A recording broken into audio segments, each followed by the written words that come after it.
Hey again. I want to talk about the Unicorn Store.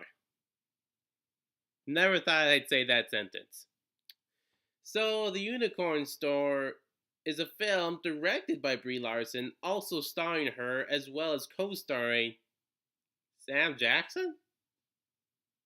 This is the third film they're in together: Con Skull Island, Captain Marvel, and now Unicorn Store. They must have a great friendship. And I'm going to leave it at that. Anyway, so this film initially screened at the Toronto International Film Festival in 2017, but it's only now that it's actually given at least a US release through Netflix. So it's about a woman named Kit who is the kind of girl that really likes the bright colors, being creative, being like adventurous with her creativity and such. And as you can imagine, in her childhood, she loved unicorns. But of course, after not really getting much progress in the kind of life she wanted, she decides to become more of an adult in a sense, joining a temp agency and working at a PR firm.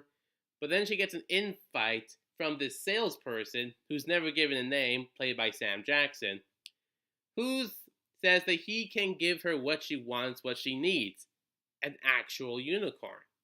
I guess now she is trying to meet the requirements to actually own a unicorn.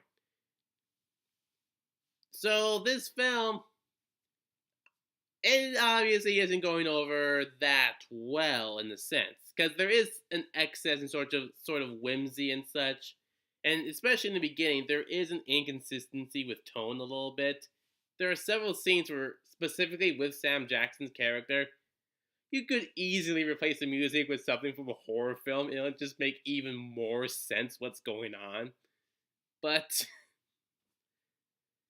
you're going to have to be someone that's pretty tolerant of this kind of whimsical nature, or someone who's in the mood to watch something that has this much whimsy in it. But if you are, I think there's something worth watching in this. I mean, obviously, the on the nose stuff about growing up, you're going to have to like turn into this adult that is going to be pretty different from the kind of person you were growing up as a child and even in college. And it can be a little on the nose with that kind of stuff. I mean, the office building that she works at throughout most of the film is really gray in color. Gray cubicles, gray walls.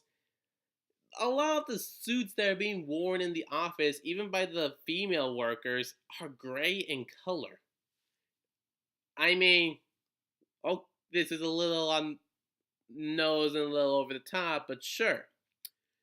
And honestly, if you're gonna do a movie with this kind of like common message and theme, you're going to need a character that's actually well acted. And unlike in Captain Marvel, where for some reason the film didn't really give her much of a personality, she has a really standout personality that might irritate some people, and several scenes she is kind of like bratty and irritable, but she has a fleshed out personality and she does go through a character arc in this film. Starting with like the kind of person she wants to be and trying to become this adult that she thinks she's supposed to be, while also trying to get back to the person she wants to be, but realizing that being that way, being like that sort of like childlike way she wants to be, isn't really something that's going to go well with future relationships between her family, friends, and potential love interests. So, in a sense, it is a movie about realizing that growing up to become an adult has its challenges and that you should try and keep with your child side a little bit.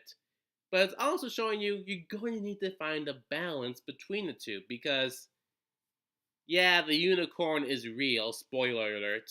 And spoiler alert again, she actually doesn't take the unicorn.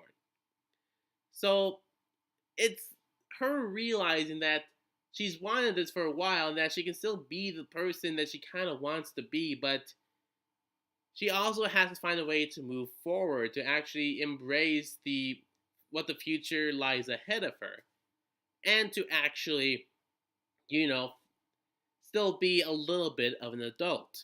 Now, like I said, it does get a little excessive with the theme and several moments that such is a little bit over the top and it is kind of hilarious to watch. But I think having those moments that might irritate you or might stand out is what the film is going for. It wants to be like remembered in a certain way, and for people to remember it because of the weird nature of the film. Now, of course, because of that, there's gonna be a lot of people that don't like this film. And while the character of Brie Larson's Kit is again a little irritating and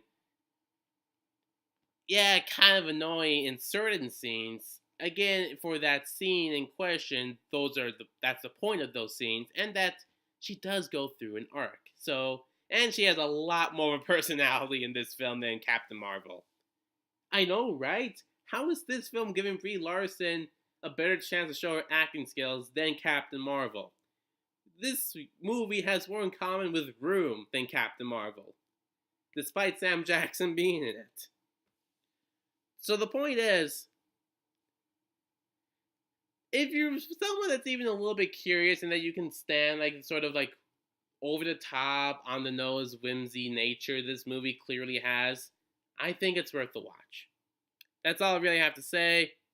You know the drill. See you next time.